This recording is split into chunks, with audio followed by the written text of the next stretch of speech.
Eda Ranu warns businesses about illegal connections. Baki says steps taken to solve problem. And PNG children suffering from violence. This is National MTV News with Helen Sayer. Good evening and welcome to the news. State-owned entity Eda Ranu has warned members of the commercial sector to refrain from illegal water connections. Board chairperson Mary Caro said today that it was disappointing to find that certain property developers and commercial houses have made illegal connections to Eda Ranu's mains. Eda Ranu has warned perpetrators that such actions are criminal in nature. Without releasing any names, one organization has been found to have made illegal connections and has been advised to remove the connection and pay up as well. Disappointing most recently to hear that property developers and real estate owners are tapping into our mains and collecting water illegally.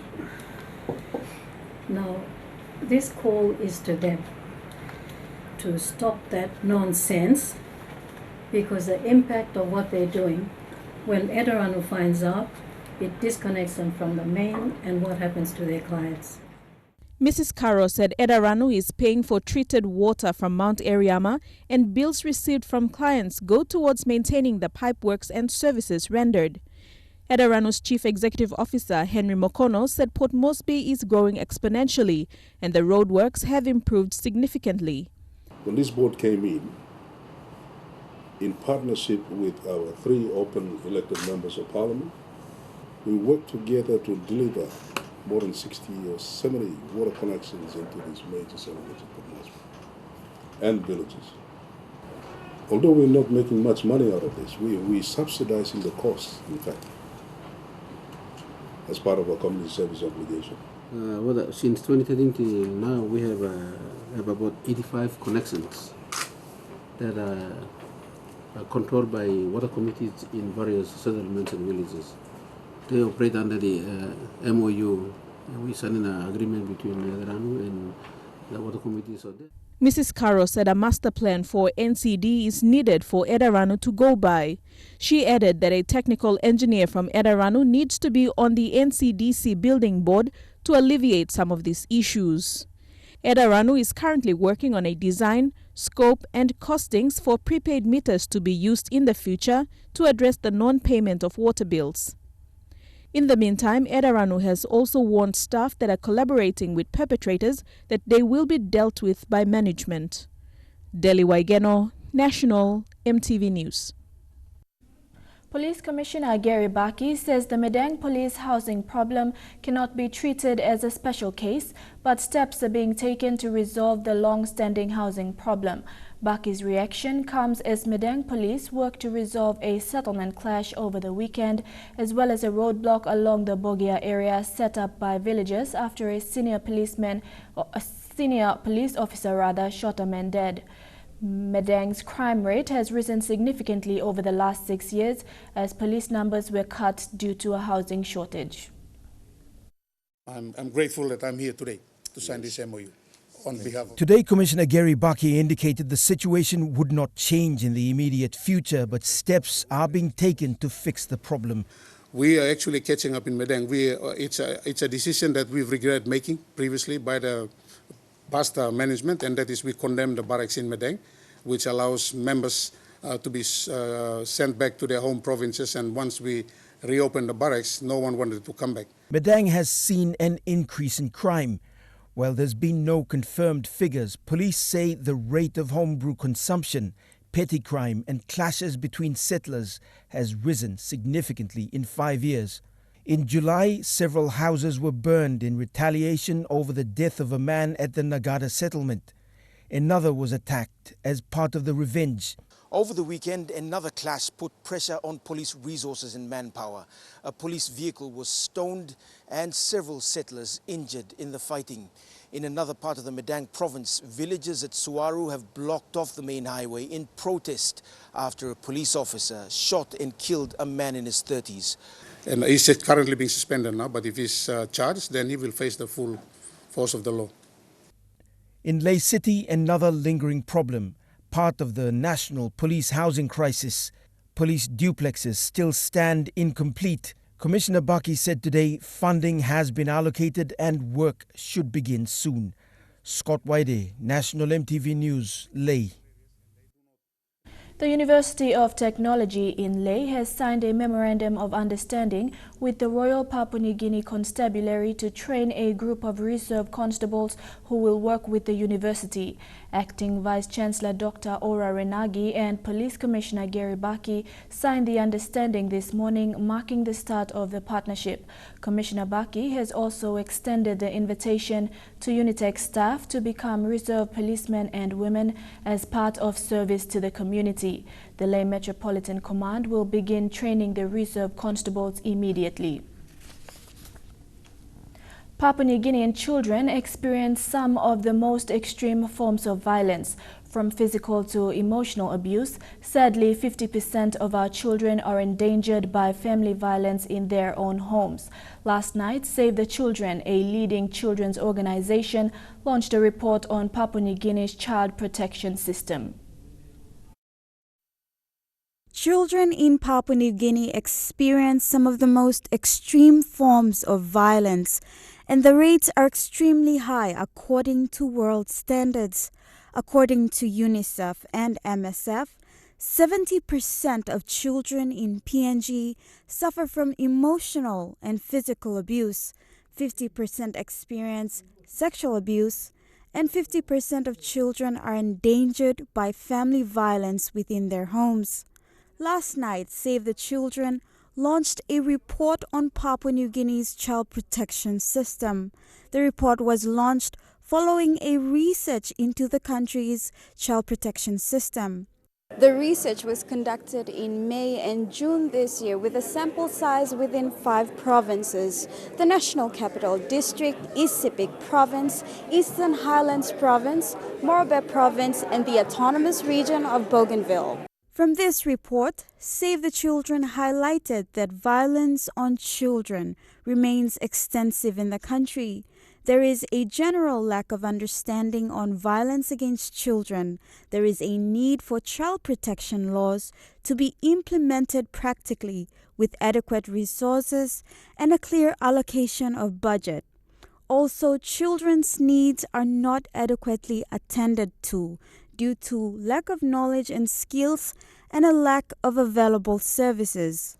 Save the Children Country Director Jennifer Elsibai highlighted that the report carries the voices of children and parents in communities. The voices of children and parents and the communities that a few of you have been reading across the other side of the room, they're telling us that they need support. Not only in understanding how their communities can better protect children, but understanding where to go for help when those elements of protection and prevention fail. It will only be through the collective contribution of each of us that we'll begin to see real change for children. It will only be through more coordination and collaboration and understanding what we each bring to the complex puzzle that is supporting child protection. Deborah Pranis, National MTV News. Despite the progress in addressing the TB endemic in Gulf Province, challenges remain. Project Coordinator for Doctors Without Borders or Medicine Sans Frontiers, Valerie Pierre, says reaching rural areas has been their challenge. Pierre says a proper data collection of the province cannot be publicized since the treatment and outreach is just near the urban setting. In an interview with MTV this week, the Gulf Project Coordinator of Medicines Sans Frontiers expressed the need to extend the treatment of tuberculosis into rural areas of the province. Despite the efforts made so far, she says no proper report can be established to identify the overall impact of the work. July 2014, so it's too early to know what is the impact, especially in the Gulf province, because now we are just working in the Kerema surrounding Malalawa, and now we are in EU. but the outcome for the whole golf is quite early, very early to think about, to talk about. Yeah.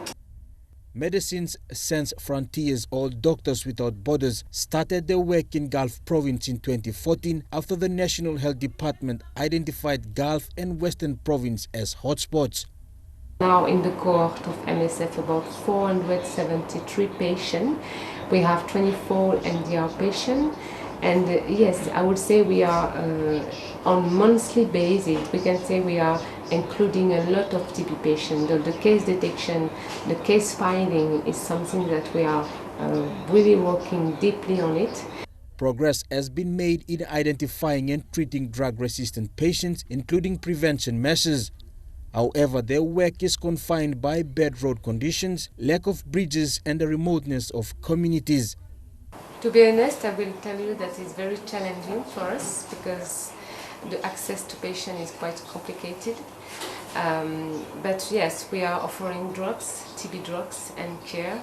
Gulf is not hampered only by TB but other diseases. However, on Tuesday, when Prime Minister Peter O'Neill visited Kerema General Hospital, he highlighted the need for clinic patrols and health awareness campaigns. I think the hospital need to go out there and also continue to make people aware of their responsibility to their families about cleanliness and well-being of their children and of course their extended family. Recently, new specialized TB wards were opened at the Kerema General Hospital for treatment and patient care. However, the fight to end this killer disease in Gulf is far from over. Jack Lapave Jr., National EMTV News. Among stories after the break, Governor Powes Pakop and Sports Minister Justin Tachenko joined forces to advocate against violence in sports. Stay tuned for details.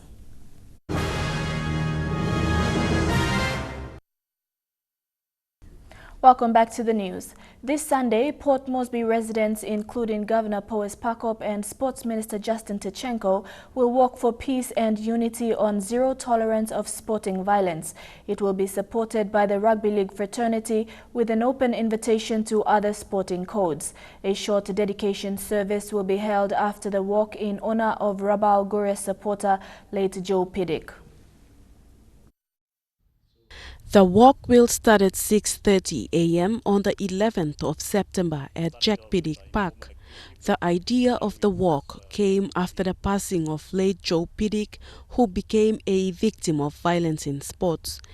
NCD Governor Powes Pakop said the walk is organized to express the collective rejection of violence in sports and all forms of violence in general. This can be imposed. PNG-NRL can make the addition, PNG-RFL can make the addition, whatever fines or penalty they impose, but the behavior will not change. This type of conduct will not end unless our people, they make a pledge and make a commitment themselves to stop violence. Chairman of PNG Rugby Footy League, Bob Catmore, supported the walk and condemned the incident of 2 weeks ago between Mount Again Eagles and Rabal Guriers. Catmore says PNG RFL will make a final decision this Saturday on whether to endorse the decision by PNG National Rugby League or ask them to relook at their decision. We are going to have a board meeting on Saturday afternoon to discuss the events that happened and making sure that the right procedures and processes took place. But we have to wait to see whether they're going to appeal against the decisions. But at the moment, the penalties stand from the PNG NRL. Meanwhile, PNG Hunters coach Michael Marum says there is no room for violence in sports, and he extends his invitation to other sporting codes to join the walk on Sunday. Whether it be rugby league or touch football or volleyball or any other coach. And a lot of young boys that probably want to come through and play because of violence, their parents get scared, they stop them from turning up for the games or training and stuff. Pakop clarified that the walk will not be against the Eagles or the Guriers, but it will be against violence. Pasenata Yama, National EMTV News. The legendary Black Brothers from West Papua will be performing in Port Moresby at the Sir John Guy Stadium to celebrate Papua New Guinea's 41st independence. The legendary band, known for boosting PNG's music industry in the 70s and 80s, will be backed up by their second-generation Black sisters and local artists. A 3-day street festival will also be held at the new Paga Hill Ring Road, a new concept by the National Capital District Governor Powes Pakop. As a lead-up to Independence Day, a public event will be hosted at the Jack Piddick Park. The theme for this year's Independence is We the Change. It will happen only on the 16th. Otherwise, the street festival down at Paga Hill Ring Road will be 3 days event. We will also have a event at Jack Piddick. There will be multiple events, maybe public vending, food selling, and some music entertainment, both traditional and cultural, will take place at Jack Piddick because that's where everybody goes to celebrate independence as well. Lays Igam Road is still in an appalling state. This morning during heavy rains, the road turned into a riverbed. The road cuts through 2 districts of the Morbe province, Huon and Lay, but little has been done to improve the road's condition. Bethany Harriman with this report.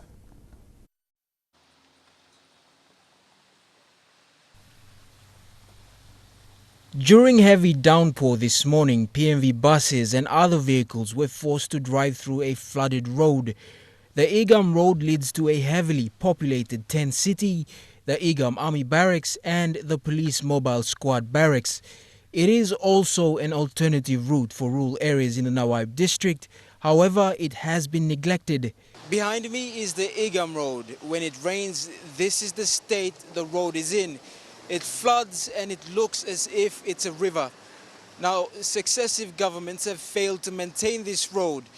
The Morbe provincial government still has to make it clear if it has allocated funding into the road's rehabilitation. The road is in the Huon Gulf district of the Morbe province. Bethany Harriman, National EMTV News, Lay. A landowner group in the Ahi LLG of Lay District is giving a 7-day ultimatum to the National Fisheries Authority and the national government to meet with them and address outstanding issues related to royalties and land rentals. They are demanding for 20 million kina within 7 days. The BUP Association is made up of 3 landowners of Busulum, Ukapu and Pualu villages. John Bobola, the founding managing director of the BUP Association, says the landowners have been neglected and have not received any benefits from the fishing companies who are using their land.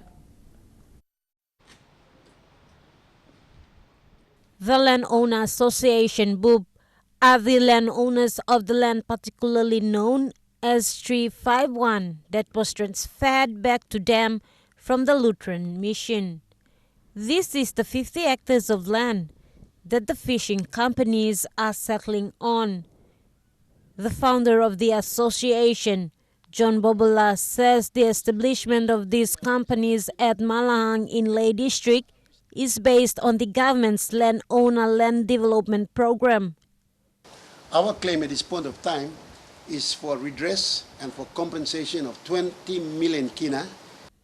The association members claim the group was used as a model for the landowner land development program under the IE land mobilization policy. The land owing unit stimulates the role and functions of the lands department. And we're giving a 7 days ultimatum to come down to Lay before next week, Wednesday. The landowners say the land title at play had a freehold certificate of title that was converted to a state lease to create a stable business environment for development to take place. The idea was of the first kind that was tried in the country, and the BUP Association was used as a first model of this concept. Bobola says the National Fisheries Authority and the government have both failed the people and the landowners. The Landowners Association are threatening to shut down all business operations on their portion of land if the government fails to come down to them and address their concerns. Hahi LLG President Sam Agi says Boobs Association is not working in accordance with the group's constitution and are not cooperating with the Hahi land mobilization. Agi says they won't allow the association to shut down the factory's operations. Me not agree. I don't agree with the Team Blongor. Now Team Blongor, I must come back. They have to come and sit on the round table with me. Matalubis, National EMTV News, Lay. The National Development Bank of PNG has established a microfinance loan facility to serve the needs of individuals involved in small to medium enterprise. NDB has taken a step into local communities to assist individuals and groups to acquire loans ranging from 500 kina to 5,000 kina to build businesses. Awareness on the objectives and requirements in applying for the microfinance was undertaken today by a loans officer from the National Development Bank in Ley. This group of women from the CIPIC Mary Self-Reliance Organization in Ley were in audience of the awareness program. The microfinance loan, launched in 2007, is a small loan given to individuals who cannot borrow from other financial institutions.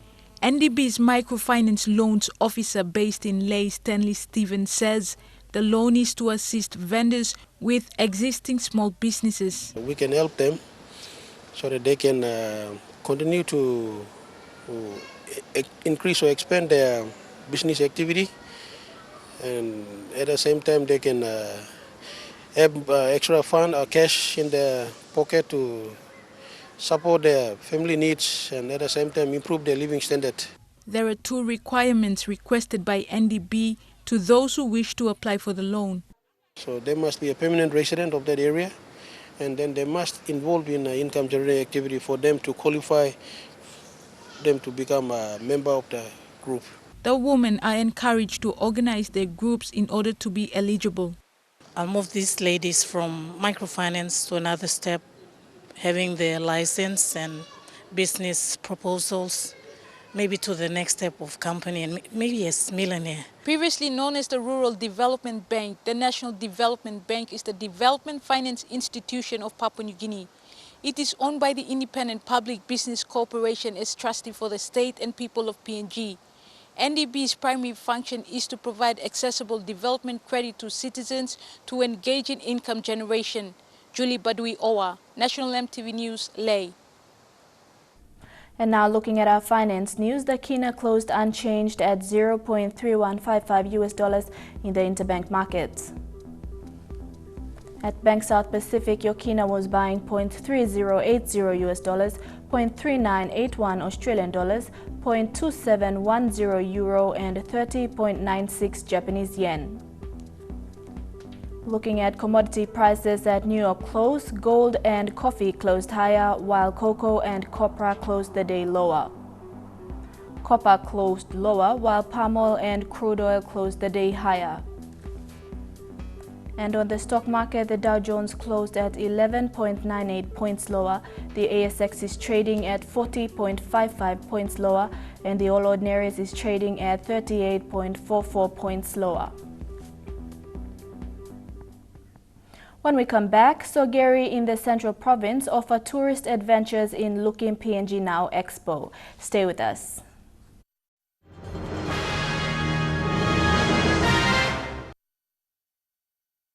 Welcome back. With the 26th Looking PNG Expo approaching, Sogeri Lodge outside of Port Moresby is offering an essential tourism product to tourists. It is called Sogeri Spin and includes trekking, chopper ride and adventure tours. Eric Harupma with this report. Sogeri Lodge's tourism product comes in three packages: the Coconut Taste, Sogeri Getaway and Sogeri Exclusive. It is an ecotourism concept designed by the Lodge purposely to provide services to tourists. On Monday, Arts and Culture Minister Tobias Kulang pledged his support to support the tourism sector by committing 200,000 kina towards the Looking PNG Expo. 200,000. Mari says that's small. That's not small, Mari. That's big money. Is affiliating with locals from Sogeri through public-private partnership to create a friendly and conducive environment during the visit. With the Sogeri Spin, like we are involving communities and we are involving local, and then, it's employment. These services include weekend getaway for a helicopter tour, trekking and scenic visits. The tour will cover the famous Kokoda Trek, Varirata Park and Crystal Rapids. Eric Arupma, National EMTV News. Birdwatching is an essential tourism activity in the country that attracts many tourists. Apart from Papua New Guinea's many tourist sites, Varirata Lookout at Sogeri outside of Port Moresby is ideal for birdwatching. MTV's journalist Eric Harupma traveled up to Varirata and spoke to visiting birdwatchers there. It takes half an hour drive from Port Moresby to the famous Varirata Park at Sogeri. The park is 833 meters above sea level and an ideal lookout for traveling tourists. 1,000 hectares inland area, this conserved jungle is habitat to various species of trees, palms and bamboos that form a canopy made from leaves with creeping vines. For thousands of years, it has been a home to different bird species like the famous Regina bird of paradise and the flightless cassowary. As a hobby, bird watching has brought international tourist Frank Lambert and Ernst Yonville all the way from overseas. Frank from England is a biological consultant based in Malaysia, and Ernst, a professor in medical chemistry at Karolinska Institute in Stockholm, Sweden, have a keen interest in studying birds. I'm trained as a biologist. I studied rainforest birds in Malaysia for my PhD, and I have a very strong interest in birds and other wildlife. So my passion is watching birds and making sound recordings as well. I've got my own microphone here to make sound recordings of birds, and I upload the sounds to the internet. Desert PNG is one of the most magnificent places in the world with its scenic views. To my work field it complements very little, but to my interest in nature and birds it is essential. Papua New Guinea is very good to have in the world because it's very rich in a varied nature. However, they said the high cost of tourism in Papua New Guinea is a challenge for them. In addition to that, after hours of bird watching, they have proposed to have a motel situated close to the park. And Sogeri Lodge is the place to be as it provides the cheapest, affordable and friendliest services to incoming tourists. Especially those tourists who want to come for bird watch. Staying in Moresby and coming up, early in the morning you want to come up, that's too far, And then it's best they come sleep here and it's just wake up at 6 o'clock and just take them up there with the escort. Take them up there, they have a look and they come back here. Eric Arupma, National EMTV News. Turning overseas, Apple unveiled its new water and dust-resistant iPhone 7, complete with high-resolution cameras at its fall product event yesterday.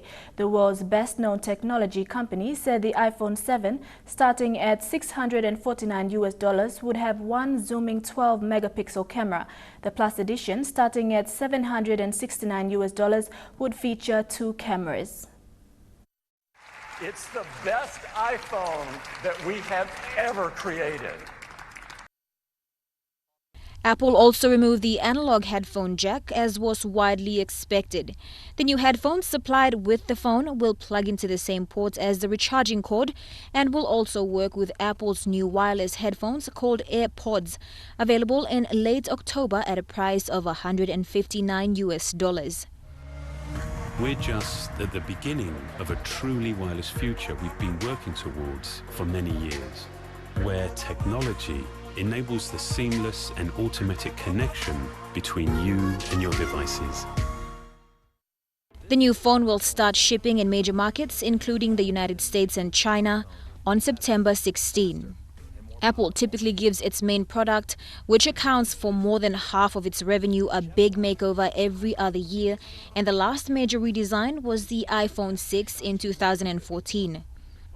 Apple said its Apple Watch Series 2 with a swim-proof casing will be available in more than 25 countries, including Papua New Guinea, starting September 16. Lorraine Gabina, EMTV World News.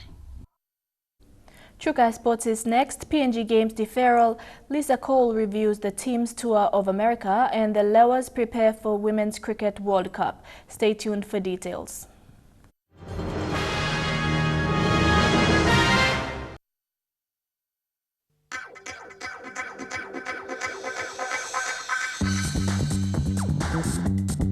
Trukai Sports.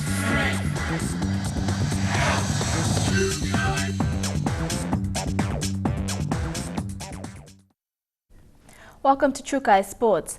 With the deferral of the 7th BSP PNG Games to March 18th next year, all provinces taking part, including the host province, West New Britain, will now have ample time to prepare. Host Organizing Committee Chairman Daka Wagai shared this sentiment following the Games deferral announcement yesterday. The decision to defer the Games was reached with backing from the national government and the PNG Games Council, as all parties insisted hosting two big events at the same time will make both lose distinction. Though Host Organizing Committee Chairman Daka Wagai said there is still a need for technicalities to be fixed before West New Britain can be able to accommodate all 22 provinces during the Games. And with this deferral, this will give us the time that we need to really do up all the infrastructure preparations well. PNG Games Council Chairman and Sports Foundation Executive Director Peter Chamalili Jr. added, hosting a world event such as the FIFA Under-20 Women's World Cup will give the facilitators the experience needed to carry out PNG Games and other bigger sporting events. For the PNG Sports Foundation, it also gives us as an organization, as a leading organization, an opportunity not to be able to spread ourselves too thin, but to be able to concentrate to ensuring that whatever we've been provided to deliver a world event, we give the best of our ability, because this is the only time that we will be given this chance to be in the front seat in hosting a world event. Sports Minister Justin Chichanko said this will also allow all facilities in West New Britain to be tested and ready for next year. PNG Games will be deferred to March 2017, and we look forward in working with all of the provinces and all of the teams to ensure that they are ready. This may come as disappointing for some who have prepared for the Games, although most participants would welcome the extended time as they can now prepare or even do selections well for next year. Dini Rose Raiko, National EMTV Sports. And now to football. Having recently returned to Papua New Guinea after a 3-week tour of the United States, head coach of the PNG Under-20 squad, Lisa Cole, believes the experience has proven invaluable. Learning about the professionalism of training overseas was also an important part of the growth of the national team. Jeremy Mogi reports. Taking on quality opposition has allowed Cole's 25-player roster a feel of playing in different positions, as well as understand the level of professionalism required in performing at an international standard. Yeah, I mean, just the ability to get, obviously, the games was really important to the team, but also to, get to experience the U.S. a little bit and try to, just to see how people go about business, the professionalism which they bring to the game and how they organize trainings, and all of those little things were really important for us. Over the past 3 weeks, the side has improved, with the team performing better as well off the bench. We just improved from game to game, and I was able to give players, different players, playing opportunities as well. So it's not like we played our top 11 the whole time, and then those were the results we got. We were able to try different players. We were able to give different players looks in different positions, which is important when you're trying to figure out what your roster is going to be going into the World Cup. Cole is hoping to organize another tour against clubs closer to home in a bid to mimic the World Cup playing cycle. Game, 2 days off, game, 2 days off, 3 days off a game. So mimic the first round of games if we can. Just have gone through that cycle once would be beneficial for the team, but of course, everything's dependent on funding and where we are with that stuff. So. Only 8 weeks remain before Papua New Guinea meets Brazil on the 13th of November. And Cole has said the side is now a different team to the one that faced Japan in May this year, although drawing comparisons to other international results, stating also that while it will be a tall ask, her squad has worked hard and prepared as best as they can so far to take on the world's football powers. Jeremy Mogi, National EMTV Sports. The Paralympic cauldron lit up at the opening ceremony in Rio last night marked the start of the event under the motto A New World. The 15th Summer Paralympics brings together some 4,300 athletes from over 170 nations in more than 20 sports, including archery, judo and swimming. PNG's 2016 Paralympic team includes a blind athlete, Joylyn Jeffrey, who will be competing in the 100-meter and 200-meter T12, and Samuel Nasson competing in the 400-meter T47. Two coaches, Peter Aglua and Samu Sasama, are staff of PNG Sports Foundation and National Sports Institute and have accompanied the athletes to Rio. Brazil's Paralympics have been plagued by problems, low ticket sales, Russia's ban from the event, and funding crisis in Brazil. The Paralympics will run until September 18th. You can watch the opening ceremony of the Paralympics at 9:30 p.m. tonight on MTV. The CPL Lewis have their focus now set on qualifying for the Women's Cricket World Cup. In their preparation, former Australian women's cricket captain Lisa Stelka believes that Cricket PNG is heading in the right direction to improve the code in Papua New Guinea, especially with the available facilities. In recent years, the rise of the PNG CPL Lewis has not gone unnoticed, with the team continuing to prove that they are a force to be reckoned with at international competitions. The Barramundis have also been consistent performers, showing the rest of the world that PNG has potential to be a threat to top cricketing countries. It is only a matter of time before cricket takes off right around Papua New Guinea. At a recent visit to Papua New Guinea, Lisa Steleka, former Australian captain, said she was impressed with the PNG Lewas progress. I think they're good. This is probably the third time I've come across the Lewas, and they're developing. They enjoy their cricket. They're very passionate about it as well. But the fact that they've got these great facilities, the turf pitches, to have centre wickets. I think Catherine Fitzpatrick, another former Australian player, is coming out next week to work with the girls. So they've got some wonderful opportunities, and they've got, I think, a tour to Australia before they go to Colombo, where they look to try and qualify for the World Cup. So fingers crossed that they get there, but I'll certainly be watching closely. The Lewas now have their focus on qualifying for the Women's Cricket World Cup, which will be a milestone for Cricket PNG if achieved. Dion Kombeng, National, MTV Sports. Still to come in Trukai Sports, Softball and Commonwealth Games 2018. Don't go away. Trukai Sports. Welcome back. The National Softball Club Championships is set to place next weekend in Mount Hagen. It has been almost 20 years since Mount Hagen last hosted the National Club Championships. Teams from Port Moresby, Medang, Wewak and Mount Hagen will battle it out at the Rabi Mul Oval from the 15th to the 18th of September. A total of 16 teams will be taking part, 10 men's teams and 6 women's teams. Yokomos are the defending champions in the men's division, while in the women's, the Bears will be back to defend their title. PNG Softball Federation President Ralph Tarosomo says they are looking forward to the tournament and know there will be a lot of skill showcased during the 4 days of competition. There's been many doubts as to whether the championships will be held in Mount Hagen. Definitely. Hagen has always been a complete package. They come into a championship as underdogs, but they surprise you with the way they play. He also said with Mount Hagen to host the championships after a long time, they're quite excited and the teams are ready. And the news I get on the ground, Mount Hagen is really ready. Really ready to take all the champions. So that's good news. PNG Power has thrown in a whopping 40,000 kina as the major sponsor of the event. They have come on board with the aim of stopping illegal power connections in the country through the sport of softball. And we want to be able to use this during the games as an avenue to be able to advocate not only the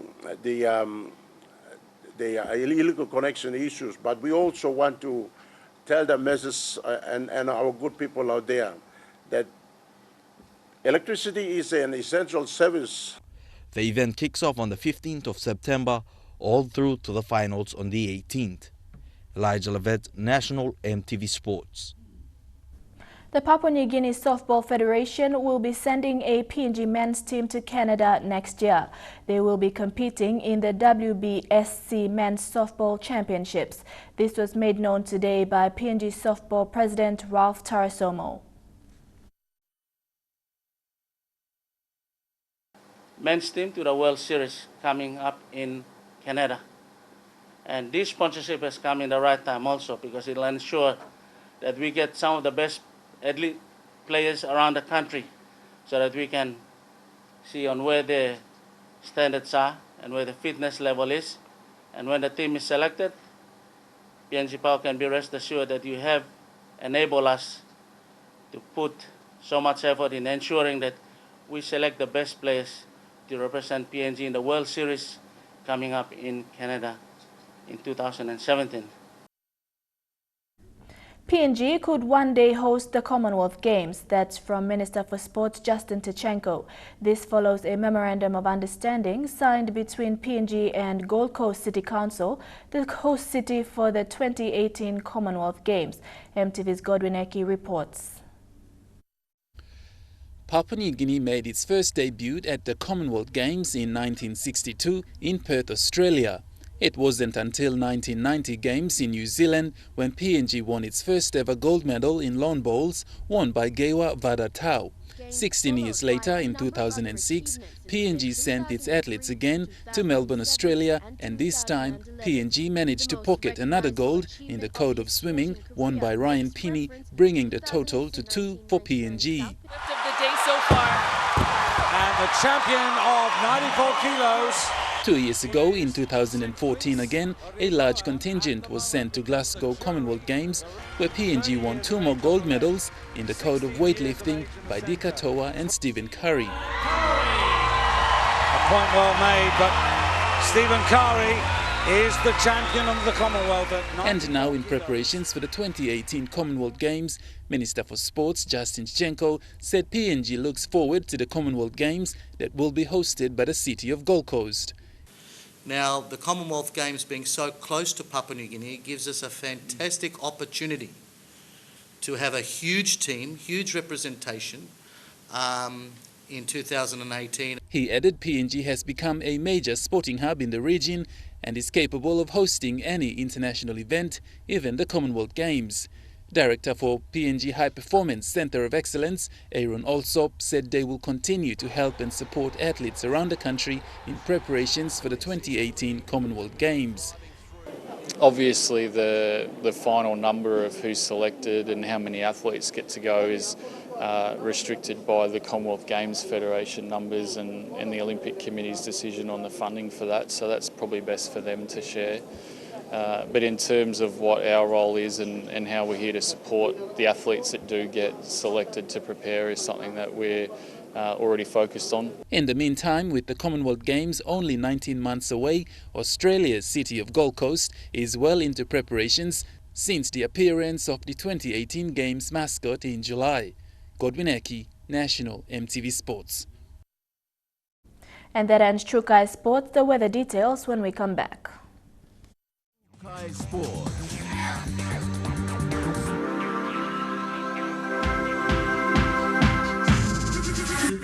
True Kai Sports.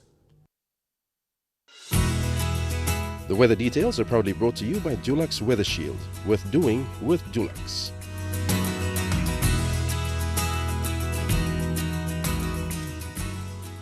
Your weather forecast for tonight and tomorrow: in the southern region, cloudy with chances of light rain and drizzles in Port Moresby and Kerema, mostly fine in Daru, rain showers in Alotau, and cloudy chances of rain and showers in Popondetta. In the Momase region, cloudy chances of light rain and drizzles in Lae, shower or two with possible thunderstorms in Medang, few showers with thunderstorms in Wewak and Vanimo.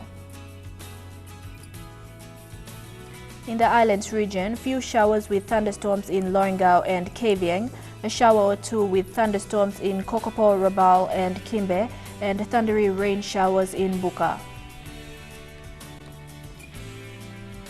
And in the Highlands region, cloudy chances of light rain showers in Mount Hagen and light rain showers in Goroka, Kundiawa, Mendi and Wabeg.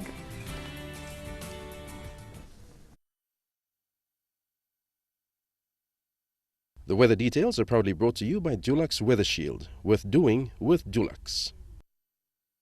Now recapping our main stories for tonight. Eda Ranu warns businesses about illegal connections. Baki says steps taken to solve problem, and PNG children suffering from violence. And that's been the news for today, 8th of September 2016. On behalf of the entire news team, I'm Helen Seah. Pleasant viewing. Good night.